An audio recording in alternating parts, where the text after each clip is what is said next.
Deus coloca o homem no mundo.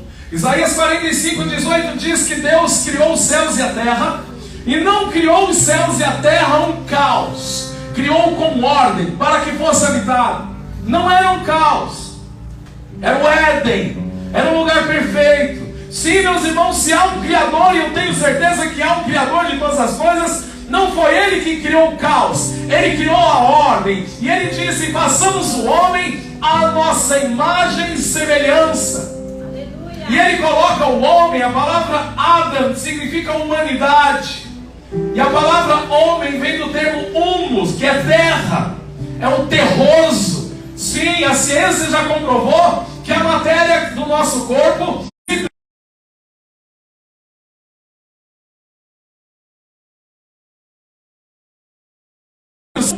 te tornarás novamente, mas não era para morrer, era para ser perfeito, não era para adoecer, era para ser perfeito, não era para ter divórcio, era para ser perfeito, não era para ver o teu pai ir embora de casa, o teu marido com outra mulher, era para ser perfeito. Ele disse: façamos o homem à nossa imagem e semelhança.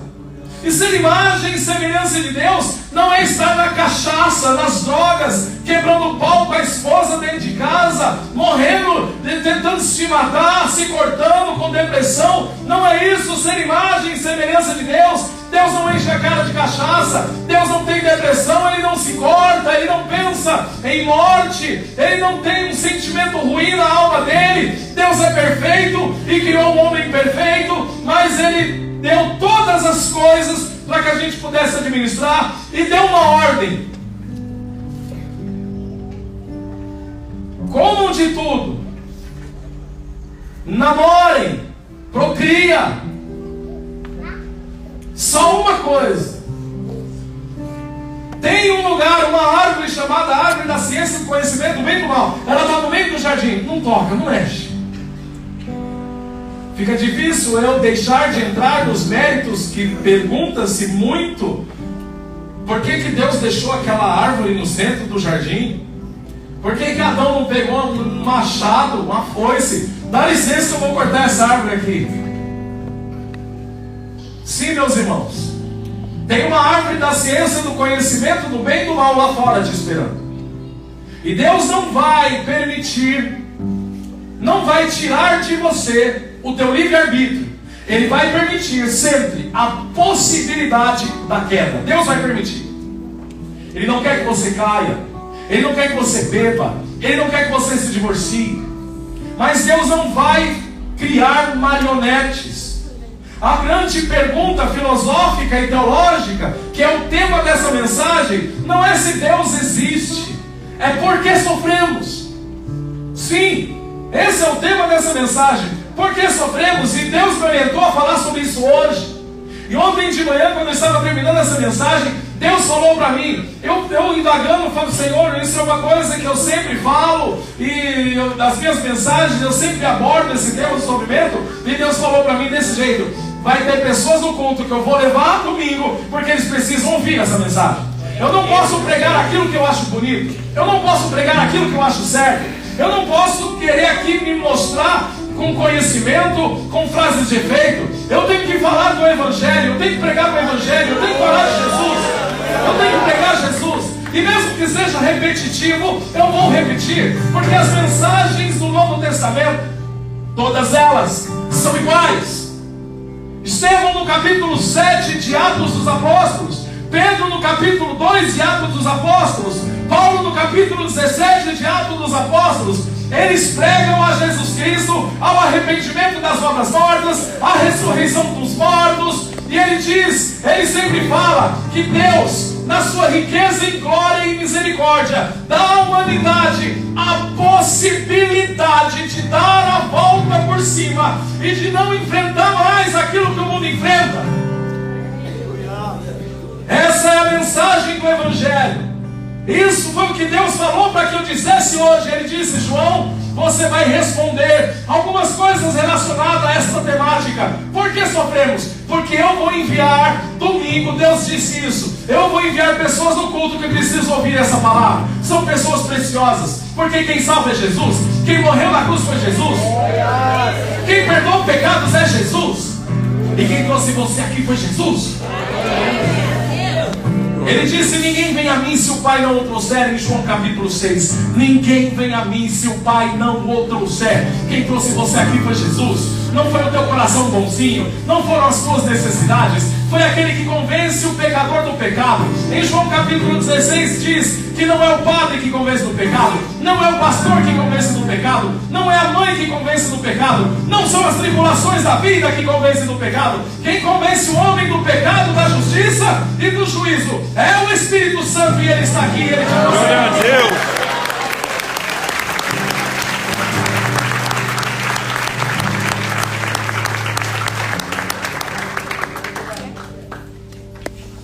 Gostou, Marcelo?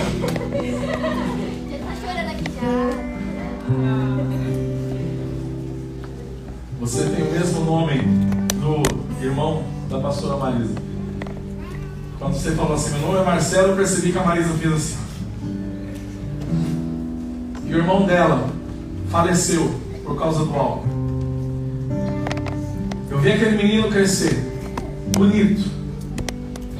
Não gosto muito de falar sobre isso, porque não são coisas legais de se falar, mas tem a ver com a mensagem que eu quero pregar hoje. Eu lembro de uma vez que eu fui para o Dama-Choque de Pinheiros, e eu encontrei meu cunhado, e tinha umas meninas brigando por causa dele. E não foi fácil ver aquele jovem definhar por causa do álcool. Não foi fácil ver aquele menino, outrora tão bonito, chegar 4 horas da manhã e a gente ouvir ele tentando achar o buraco da fechadura. Menino bonito. A família deles são muito bonitas, as meninas, o Marcelo, o afinado Marcelo. Não foi fácil visitar aquele rapaz no hospital com cirrose, doente. Não foi fácil. O mundo tinha tudo para ser uma bênção. O mundo tinha tudo para ser lindo. Mas infelizmente, só existe uma forma de acabar com o mal do mundo. E eu digo e repito para vocês quantas vezes forem preciso. A grande resposta para o sofrimento humano, a grande resposta para o sofrimento humano, não são os milagres que acontecem dentro da igreja. É a ressurreição dos justos. É o arrebatamento da igreja. É a manifestação do Todo-Poderoso. Ele diz: eis que faço nova todas as coisas. É a grande resposta para o sofrimento humano. Mas voltando ao texto, a Bíblia diz que Deus dá essa ordem: não toque, não mexa. Deus não criou fantoches. Ele deu ao homem o livre-arbítrio. Ele deu ao homem a possibilidade. Ele não quer que o homem caia, mas sempre vai dar ao homem a possibilidade da escolha. A pergunta da mensagem é: por que sofremos? O resultado de tudo isso você já sabe. Eva passava na frente daquela árvore e ficava curiosa: por que eu não posso comer? Ela era perfeita, Adão era perfeito, não tinha doença, não tinha morte, não tinha ciúme, não tinha medo, não tinha álcool, não tinha brigas dentro de casa. Deus criou um sistema perfeito. Até que, de repente, aquela mulher seduzida por um outro ser mitológico que aparece ali, que é Satanás. Por que eu digo que é Satanás? Porque lá em Apocalipse 12:13 diz que a serpente do Éden era o diabo. Pastor, o que o Satanás estava fazendo ali? Por que Deus não chutou o traseiro do cão para ele parar lá em Júpiter? Meus irmãos, prestem atenção. A pergunta não é essa. A pergunta não é porque o diabo está lá fora. A pergunta é: por que a maioria de vocês, sabendo que o diabo não presta, vai fazer a vontade dele? Sim, Senhor. A pergunta é essa. Eu não questione a Deus por que o diabo está lá fora. Questione a si mesmo. Por que muitas vezes eu, em vez de fazer a vontade de Deus, eu faço a vontade do mal? Qual é a vontade do mal? Eu preciso ser pedagógico aqui o suficiente. Eu não estou sendo pedagógico. Eu preciso explicar mais ainda a você? A vontade do mal é o álcool, a vontade do mal é o adultério, a vontade do mal é a fornicação, e por causa desses pecados que hoje você paga um preço terrível. Amém, Cláudio? Acorda, moleque. Paulo diz em Romanos capítulo 6, que frutos vocês têm hoje das coisas que vocês se envergonhavam que vocês faziam? Qual é o fruto? O fruto é a morte, o fruto é o divórcio, o fruto é a depressão, o fruto é o ódio, a consequência é tudo isso. Satanás, ao perceber que Eva tinha curiosidade, ele encosta nela e pergunta: o que foi que Deus disse? Que você não pode comer nada?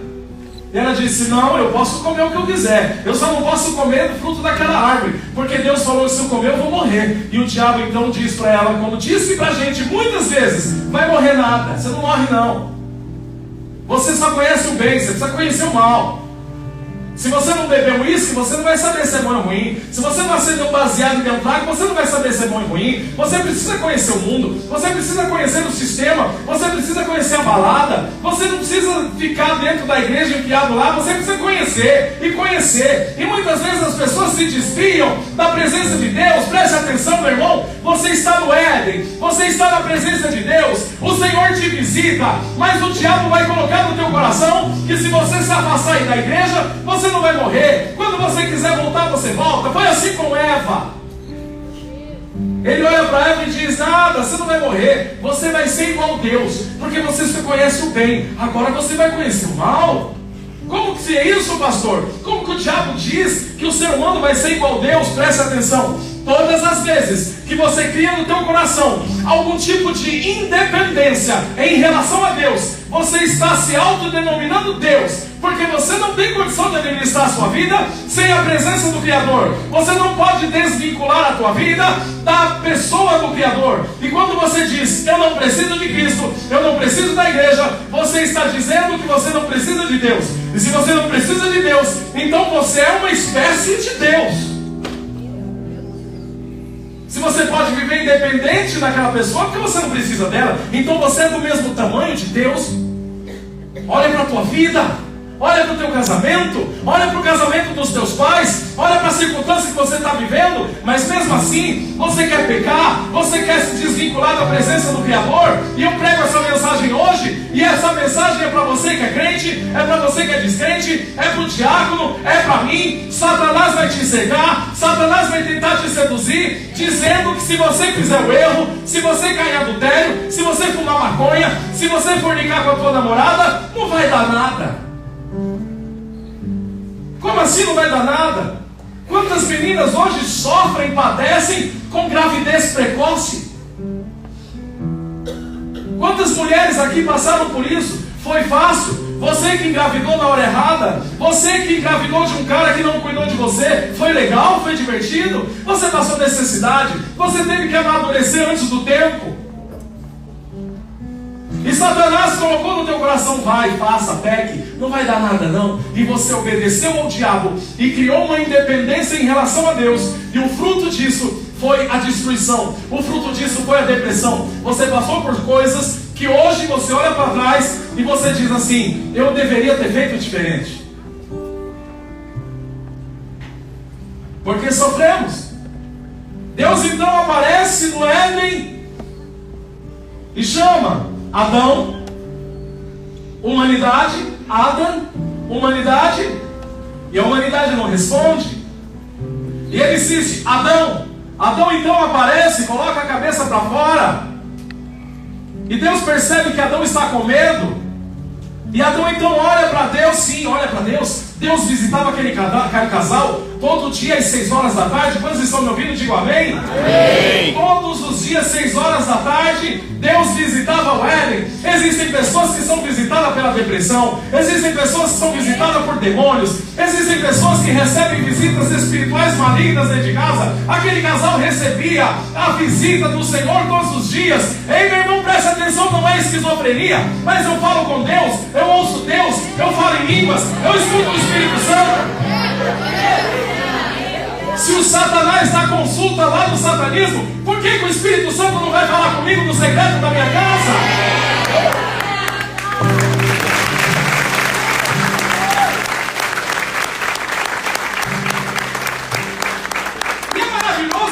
voz do Espírito Santo, e você pode discernir a voz do Espírito Santo da voz do diabo. O Espírito Santo não vai mandar você desobedecer tua mãe. O Espírito Santo não vai mandar você fumar maconha. O Espírito Santo não vai mandar você mentir. O Espírito Santo não vai mandar você roubar. O Espírito Santo não vai mandar você idolatrar. A palavra de Deus é perfeita. A palavra de Deus traz vida. Davi disse no Salmo 119: lâmpada para os meus pés é a tua palavra e luz para o meu caminho. E ele diz também: escondi a tua palavra no meu coração para não pecar contra ti. Aleluia. Não é difícil ouvir a voz do Espírito Santo, preste atenção. O Espírito Santo trouxe você aqui nessa noite. O Espírito Santo sentou você aqui nesse banco porque Ele quer falar de você. Sim, Deus tem os instrumentos dEle. Deus tem os profetas dEle. Deus tem pessoas que Ele resgata do inferno, do lombo do pecado, para trazer a palavra dEle às gerações, às nações, em todo lugar. Ele disse: ide por todo o mundo e pregai o Evangelho. O Evangelho, a palavra Evangelho significa boas novas, notícias boas novas a toda a criatura. E qual é a boa notícia que eu tenho que te dar? Deus amou o mundo de tal maneira que enviou seu Filho único, a fim de que todo aquele que nele crê não morra, o que passa lá fora não vai passar dentro da tua casa. Ei, preste atenção, você que nos visita. Isso não é fanatismo. Eu não estou ganhando dinheiro para pregar isso. O evangelho que eu prego aqui, eu preguei em Parelheiros, na penitenciária, na sexta-feira agora. Eu não vou passar na sacolinha. Eu não vou mandar você trazer teu carro aqui. Eu vou chamar você para entregar a tua vida a Jesus Cristo, para largar o álcool, para largar o adultério, para largar a mentira, para largar a pornografia, porque o evangelho é isso. Aleluia! E aí Ele vai te visitar. A humanidade Ele vai te visitar. Eu creio no Espírito Santo. Eu creio que se eu dobrar os meus joelhos no secreto do meu quarto, Ele vai falar comigo. Eu creio que Ele está aqui. Eu creio que existem anjos de Deus nesse lugar. Eu creio na palavra profética que tem voz para a sua vida. Entregue a tua vida a Cristo. Entregue tudo. Se arrependa, Adão. Se arrependa, Eva, de ter comido, de ter tocado na árvore do conhecimento do bem e do mal. Você fez.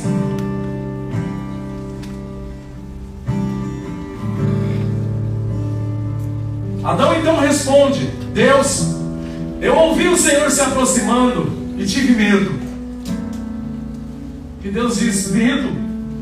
Como assim medo? Medo é um sentimento que você não podia ter. E pior de tudo, Adão, medo de mim. Você teve medo de mim, Adão? O mundo tem medo de Deus. Chame a pessoa para ir para o churrasco, ele tem cerveja, futebol, ele vai. Chame para as camas de motéis e os adultérios, ele vai. Chame para ganhar dinheiro mentindo, ele vai. Mas quando você fala: vamos para a igreja, ele não quer ir. Adão tem medo de Deus. Em vez de ele falar: eu quero o Criador, eu quero servir ao Senhor, eu e minha casa serviremos ao Senhor. Em vez do jovem dizer assim: ó, pode me tirar o ouro e a prata, pode me tirar tudo que eu tenho, só não me tire o meu Senhor. Ele não consegue.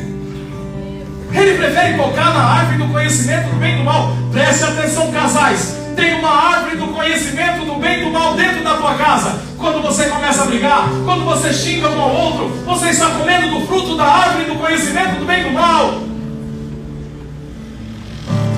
O mundo virou um caos porque o mundo se apartou do Criador. Preste atenção, visitante. Vou repetir coisas que eu falo aqui todo dia.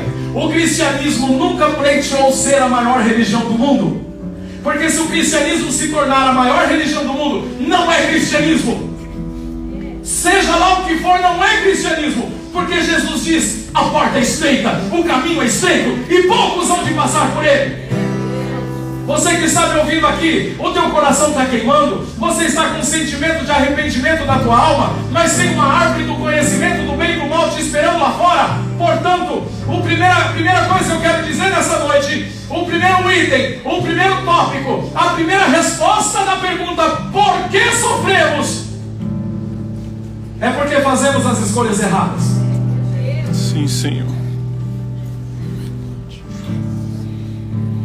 Você fez escolhas erradas. E você faz escolhas erradas até hoje.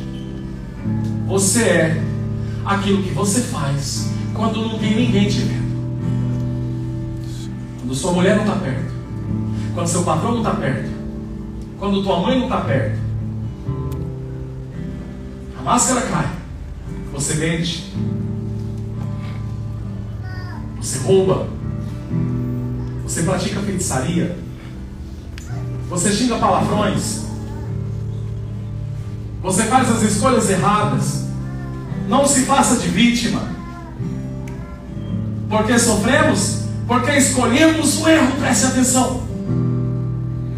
Escolhemos não obedecer.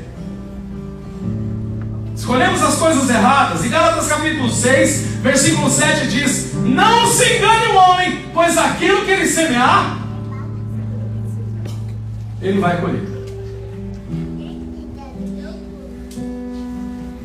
Você precisa aprender a dizer não, irmão. Você precisa aprender a dizer não para o pecado, garoto. Você precisa aprender a dizer não para a mágoa. Você precisa aprender a dizer não.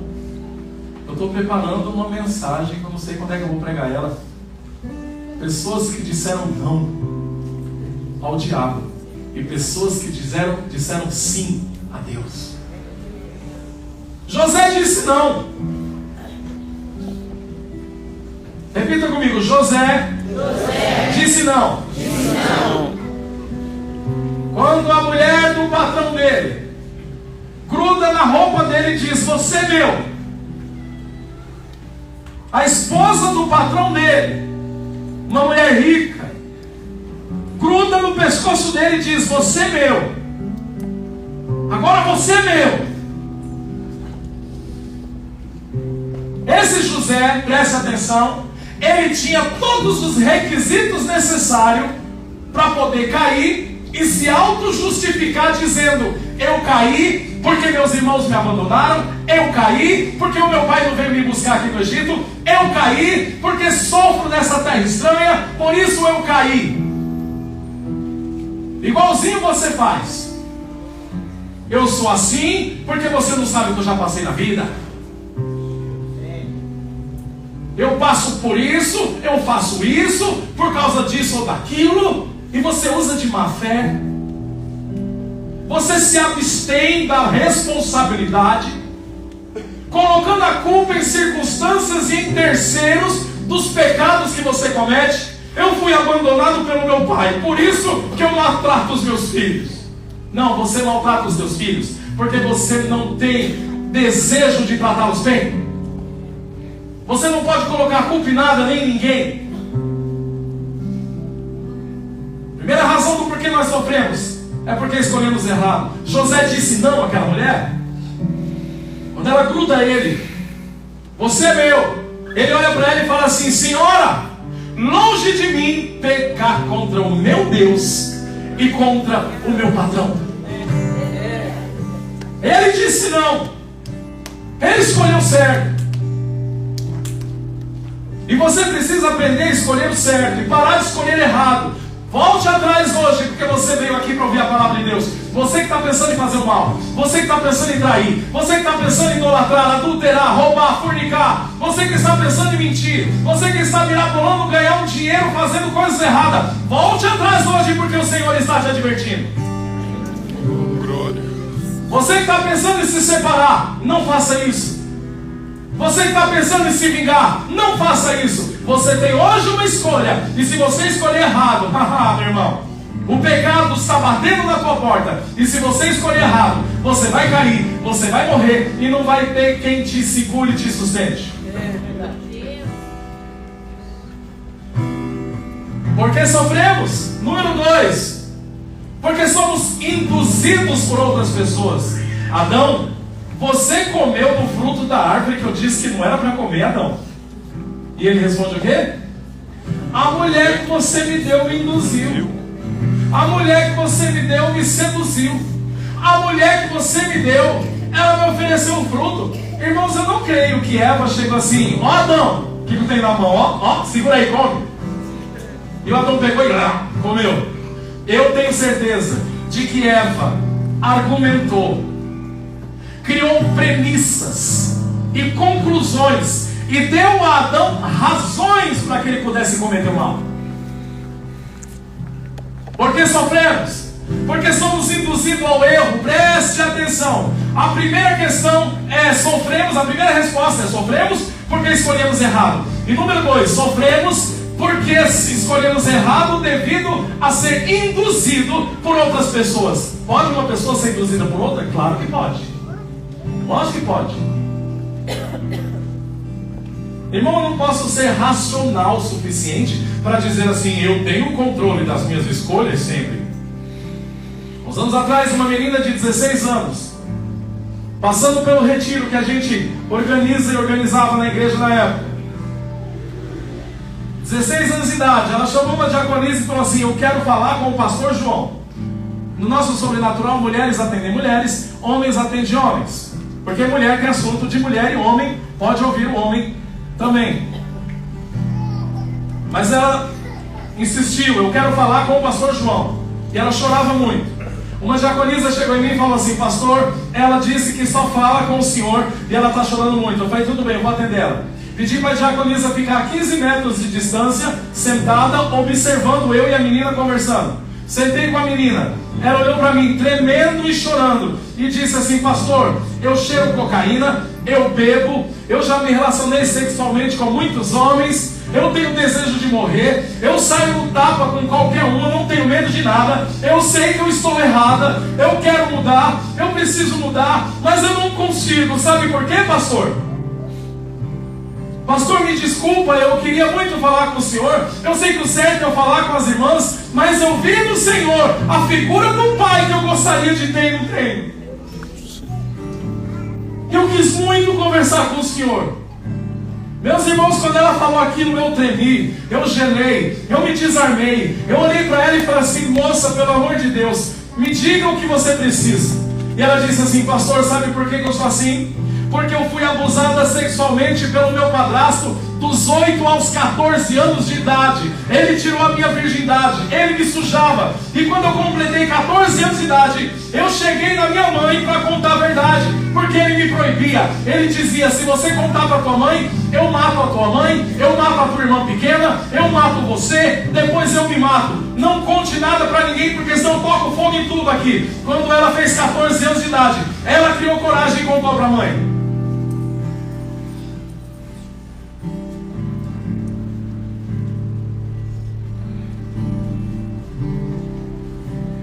A mãe dela olhou para ela e disse assim: você não vai acabar com o meu casamento, sua mentirosa. Ela falou: pastor, eu sofri abuso, eu fui humilhada, mas quando a minha mãe falou aquilo para mim, o sentimento que eu tive, pastor, foi de me matar. Eu criei coragem, já tentei várias vezes, mas se Deus não permitiu, é porque Ele ainda vê, Ele ainda acha, Deus ainda pensa, quem sabe eu posso sair disso. Eu te pergunto, para as mulheres eu pergunto, que entendem disso, porque são mulheres melhores do que a gente, você acha que essa menina tinha equilíbrio emocional, psicológico, para poder escolher certo 24 horas por dia? Você acha que essa menina tem condição de ficar numa sala de aula aprendendo matemática e língua portuguesa como se nada tivesse acontecido? Você acha? Não, meus irmãos. Às vezes a gente tenta escolher o certo, mas a gente não consegue, porque a gente é induzido por fatores influenciadores: ódio, a raiva, o ciúme. Você não tem autonomia, porque se você tivesse autonomia para escolher certo 24 horas por dia, você não precisaria de Jesus Cristo. João capítulo 8, versículo 32 diz: e conhecereis a verdade, e a verdade vos libertará. Ei, preste atenção, a verdade não é de direita, a verdade não é de esquerda, a verdade não é capitalista, a verdade não é socialista, a verdade não é ideologia, a verdade é uma pessoa, e essa pessoa morreu por mim há 2 mil anos atrás, e ressuscitou no terceiro dia. Aleluia! A verdade é Cristo.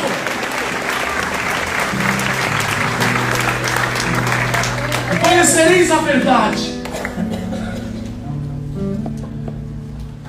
Tenho testemunho aqui de pessoas que perdoaram o abuso. Tenho testemunhos aqui de pessoas, de mulheres que perdoaram o adultério do marido, de maridos que perdoaram o adultério das esposas. Tenho testemunhos aqui de jovens que perdoaram os pais que abandonaram, porque só o Espírito Santo pode transformar o caráter e a personalidade de alguém. Alguém avisa os psicólogos, alguém avisa os psicanalistas, alguém avise os filósofos que médico, Rivotril, diazepam, o divã de Freud não é suficiente para transformar uma prostituta numa mãe de família, um bêbado no pregador do evangelho, um mendigo no empresário. A Bíblia diz: e conhecereis a verdade, e conhecereis a verdade, e conhecereis a verdade, e a verdade vos libertará. É a verdade. Que verdade é essa? Que verdade é essa? Que verdade é essa? João capítulo 14, versículo 6 diz: eu sou o caminho, eu sou a verdade e eu sou a vida, disse Jesus.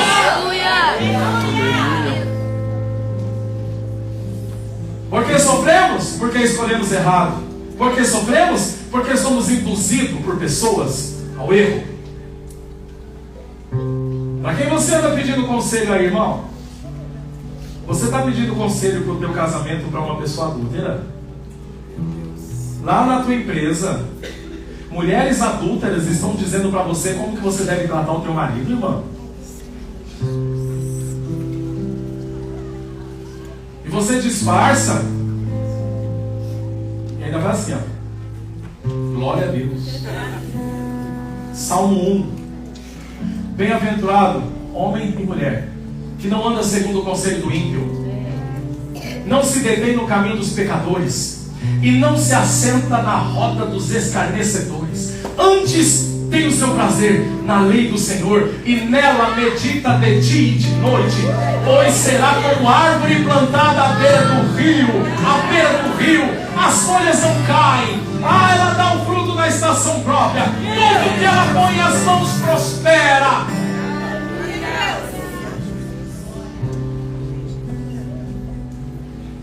Por quem você anda sendo induzido?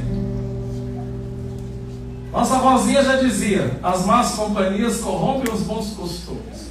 E nossa avózinha dizia: me diga com quem andas e te direi quem sois. E ela tinha sabedoria. A nossa avózinha tinha sabedoria, meu irmão. Ei, pai, você quer a sua filha andando com esses moleques sem futuro, que não tem onde cair morto, que a única coisa que quer? Quer? Vai deixar? Porque sofremos? Porque andamos com as pessoas erradas? E é engraçado, quem derrubou a Eva foi o diabo, e quem derrubou o Adão foi a Eva. Não precisou nem do diabo para derrubar o Adão. A Eva derrubou o Adão. Você gosta de assistir pornografia, né, irmão? Por isso que não consegue se firmar na igreja, meu parceiro. Por isso que não consegue se firmar na igreja. Por isso que mete o louco, temperamento ruim, briga com a mulher, briga com os filhos, briga e não concorda com o líder do rebelde e arruma que zumba em todo lugar, porque você está na carne. Mulher arrasta. Não todas as mulheres arrastam. Salomão explica sobre isso em Eclesiastes. Ele diz: achei algo pior do que a morte, a mulher cujo coração são redes e laços. O homem sábio fugirá dela, e você não foge. Você adora brincar com elas, adora colocar os olhos onde não deve colocar, adora olhar para a mulher na rua. Às vezes até dentro da igreja posa. E por que não consegue se firmar? Porque está na carne. O Espírito Santo não vai habitar no corpo de uma pessoa que prefere o diabo, que prefere a árvore do conhecimento do bem e do mal. Por que sofremos? Porque somos induzidos ao erro. Eu passava na frente daquela árvore e olhava, e cobiçava, e dizia: meu Deus, que pena que eu não posso, eu sou casado, Jesus. Ai meu Deus, se eu não fosse casado. E o diabo encosta, irmão. Nossa, olha aquela caranga, tio. O diabo fala assim: mete os canos, truta, faz a boa. Ah, eu me converti, eu não posso mais roubar.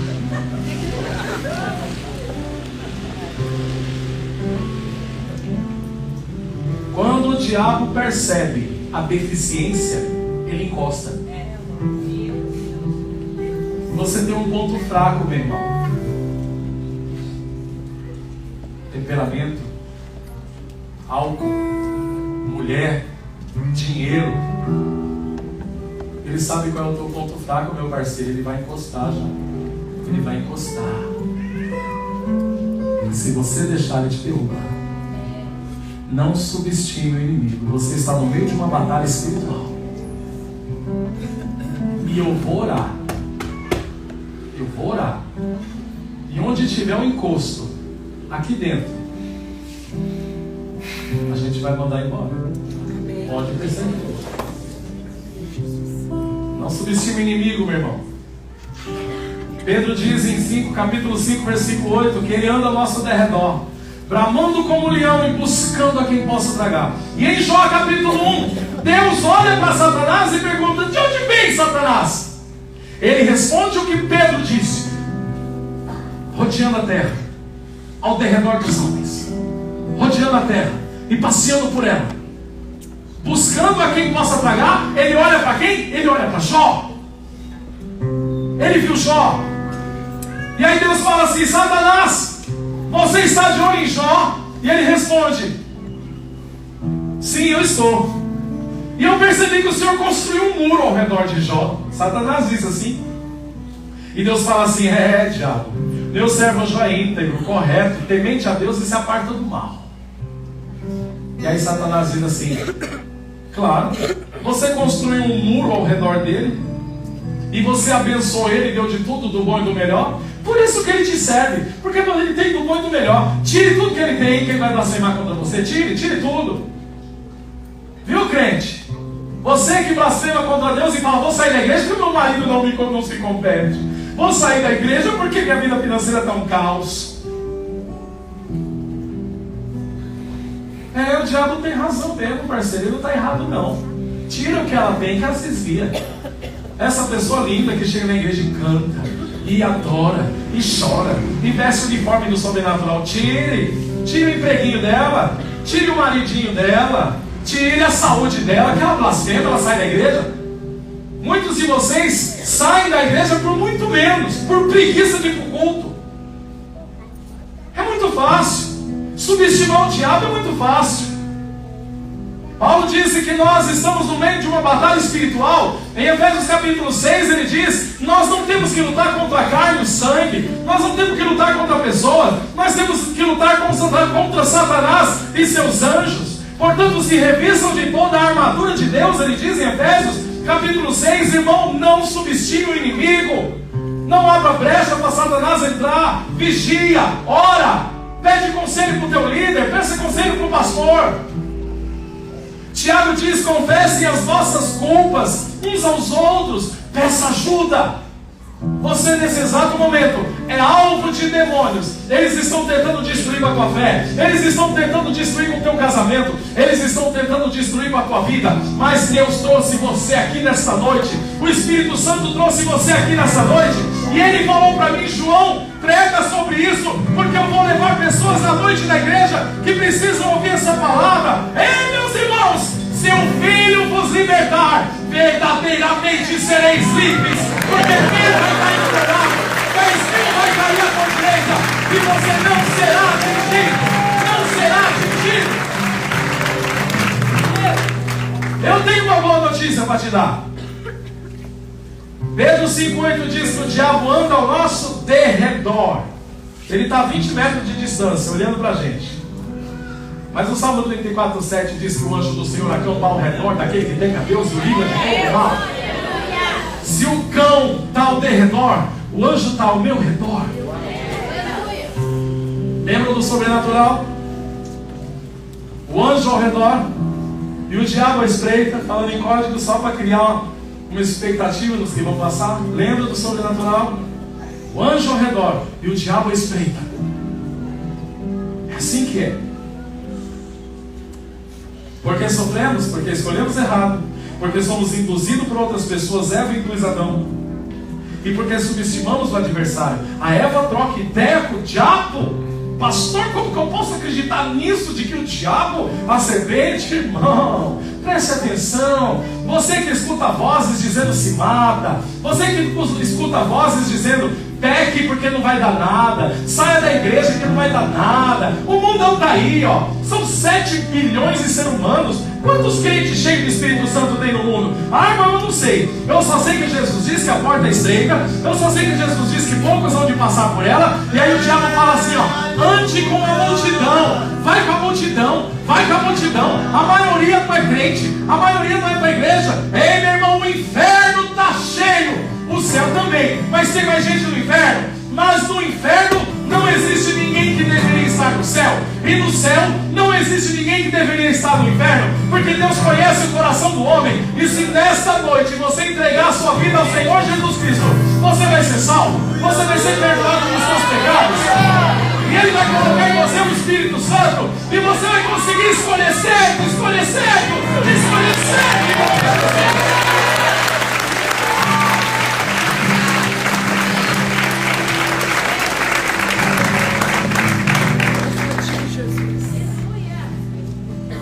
Porque sofremos, porque escolhemos errado, porque somos induzidos, porque andamos com gente que não presta,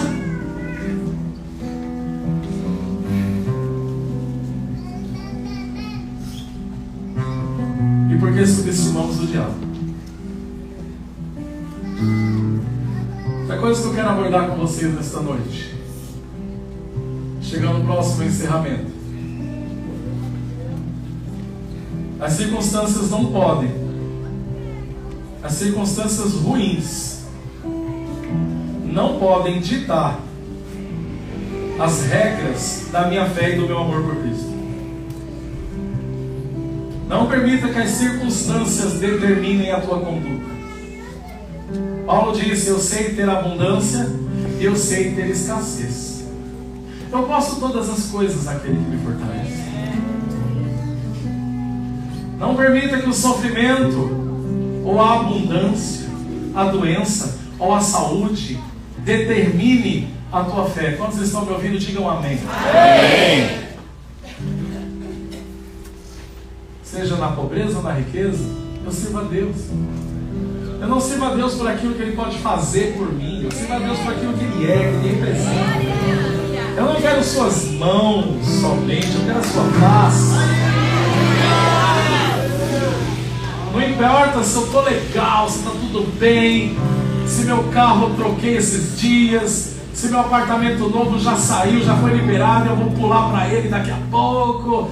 Não, irmão, eu posso estar morando no Paraisópolis, no Pirajussara, no Chácara Santa Maria, posso ter na minha geladeira apenas uns ovos para fritar e comer. Eu vou dizer o que Josué disse: eu e minha casa serviremos ao Senhor.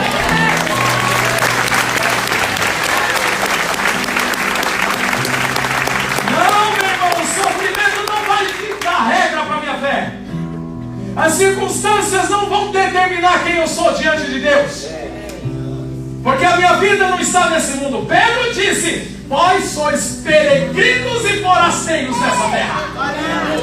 Não, meus irmãos, os meus pés, os meus olhos não estão aqui. Eu recebi a vida eterna, e Jesus disse: a vida eterna é essa, que creiais no Filho de Deus. Eu recebi a vida eterna. Eu sei que isso aqui é passageiro. Hoje eu estou com 48 anos de idade, mas semana passada eu tinha 30. Semana retrasada eu tinha 15. Eu estava conversando com os meninos da hora ali, tomando café com os moleques. E a Marisa lembrando que eu chegava lá no muro, do lado de fora, do Lúcia de Castro Bueno, no Parque Pinheiros, e fazia assim, ó. Ela pegava o materialzinho dela, no terceiro ano do ensino médio, ela saía da sala de aula, no miguezinho, pulava o muro, e eu estava lá esperando ela. Eu contando para os moleques falam assim, nossa, mano, o pastor fazia isso. Não era pastor. Eu já tinha deixado de ser imagem e semelhança de Deus há muito tempo. Mas um dia, com 19 anos de idade, eu entrei numa igrejinha bem pequenininha, simplesinha. Sabe qual era o hit? Sabe o que estava no hype? Caminhando eu vou para Canaã. Se você não vai, não impeça a mim. Glória a Deus, caminhando eu vou para Canaã. E eu entreguei a minha vida a Cristo. E voltei a ser imagem e semelhança do meu Criador. Parece que foi ontem, irmão. Parece que foi ontem. Eu já estou com 48 anos de idade. E eu aprendi que as minhas circunstâncias boas ou ruins não vão determinar o tipo de fé que eu tenho no meu Deus. Porque eu já passei por poucas e boas, irmão. E Paulo disse em Romanos capítulo 5, nós devemos nos gloriar nas tribulações, porque a tribulação produz a experiência produz a paciência, e a paciência produz a esperança. Em outras traduções diz assim, porque a tribulação produz a paciência produz um caráter transformado, e um caráter transformado produz a esperança. Sim, a tribulação faz isso. A tribulação provoca em você transformação. E essa transformação é quando você chega no estágio da sua vida e fala assim, eu já passei por isso, já matei leão, já matei urso, tem um Golias na minha frente dizendo que vai me matar, mas eu vou derrubar ele já. E o que você tem na mão? Uma pistola? Não, cara, eu tenho uma funda. O que é uma funda? É um negócio que amarrava numa pedra, a pedra amarrava no negócio, rodava e jogava. A tribulação faz isso com a gente. O que você tem na mão, Davi? Eu só tenho uma pedra, mas eu matei um leão e matei um urso. Lembra que Davi tinha matado um leão, depois matou um urso? Aí aparece um cara de quase 3 metros. E ninguém queria ir derrubar aquele cara. Ninguém queria. Sim, Davi era um molecão de 17 anos de idade, mais ou menos. E ele vai levar comida para os irmãos dele na guerra. E quando ele chega na guerra, ele só foi para levar comida. Quando ele chega lá, tem um cara de 2 metros, igual aquele chinês do Guinness Book, 2,70. Porque a guerra, as tribulações que a gente passa, produzem em nós um espírito de guerra. Golias de Gate gritava, porque a guerra? Mandem um herói de vocês, mandem um soldado de vocês, para que tente me derrubar. Se ele me derrubar, vocês ganham a guerra. Se eu derrubar ele, nós ganhamos a guerra. Para que a guerra? Saul, que era o rei, deveria ter descido do cavalo e ter ido. Os irmãos de Davi estavam todo mundo morrendo de medo, e Golias estava lá afrontando todo mundo, e Davi chega naquela situação, logo naquela situação. Por que Davi não chegou um dia depois? Por que Davi não chegou um dia antes? Porque Deus colocou Davi naquele lugar, porque sabia que Davi era valente, sabia que Davi já tinha passado por lutas, sabia que Davi já tinha matado o leão e o urso, e aquele povo que estava naquela guerra nunca passou sofrimento, nunca matou o leão e o urso. Eles estavam ali tipo, sou soldado, eu sou o cara, vem que aqui tem, mas eles nunca passaram perrengue nenhum na vida. Davi já era experimentado. Davi então se intromete e diz, eu vou, já que ninguém vai, eu vou, porque a tribulação produz a paciência, um caráter transformado e a esperança. Davi tinha esses requisitos, porque já tinha matado um leão. Já pensou, você tem que matar um leão, meu irmão? Não contente ainda por um urso. alguns meses depois ele mata aquele encrenca. Diz a Bíblia que os irmãos de Davi começaram assim: Davi, seu abelhudo, vá para casa, moleque, vá para casa. Já tinha que ser você, Davi. E o Davi ficou cego, irmão. Cego para os homens. A única coisa que ele enxergava era que a mão de Deus estava com ele. E ele chega no rei e fala assim: rei, eu matei um leão e matei um urso. Davi tinha recebido uma promessa de Deus quando ele era pequenininho. Quando entra Samuel na casa de Jessé e diz assim: olha, Jessé, Deus está levantando o próximo rei de Israel do meio dos teus filhos. E trazem Davi, aquele pirralho, e Samuel derrama azeite sobre ele e fala para aquele moleque: você vai ser o próximo rei de Israel. E aí Davi continua a vida. E aí ele mata o leão, ele mata o urso. O moleque era valente porque tinha uma promessa de Deus sobre a vida dele. E quando ele olha para Golias, ele fala: eu vou. E aí Saul então desce do cavalo, tira a armadura e coloca em Davi e fala: você vai, molecote? Eu vou, Saul, rei, porque eu já matei leão e já matei urso na minha vida. E quem é esse incircunciso pagão filisteu para afrontar o exército do Deus vivo? Sofrimento, irmão, produz um caráter transformado. O sofrimento produz uma personalidade forte. O sofrimento não cria covardes. Tempos difíceis geram homens fortes, e tempos fáceis geram homens covardes. Davi não era um covarde. Ele teve que matar um leão e teve que matar um urso. Eu pergunto para você, meu irmão, quantos leões você já matou? Poucas e boas você já passou na tua vida? Para quê? Por que Deus permitiu? Porque Deus está forjando um guerreiro em você. Deus está te dando armas, porque vai pintar um Golias e você vai derrubar ele em nome de Jesus. Não, as circunstâncias não vão determinar minha fé. Diz a Bíblia que Davi vestiu a armadura de Saul e ele começou a andar, e aquilo era muito pesado, porque Davi ainda era franzino, ele não era forte, ele não aguentava a armadura do rei Saul. Ele tirou toda aquela armadura e a única coisa que ele tinha era uma pedra e uma funda. E aí ele vai na direção de Golias e ninguém acreditava em Davi. Os irmãos de Davi diziam: vai morrer. O rei Saul dizia: vai morrer. Todo mundo dizia: vai morrer. Não foi assim com você também? Quantas vezes já falaram que você não tem jeito? Quantas vezes já falaram que você ia morrer? Quantas vezes já falaram que você não quer ser feliz? Preste atenção, meus irmãos. O veredito vem do alto. O veredito vem dos céus. Não vem dos homens. Ele vem daquele que era, que é e que há de vir. Jesus é o seu nome.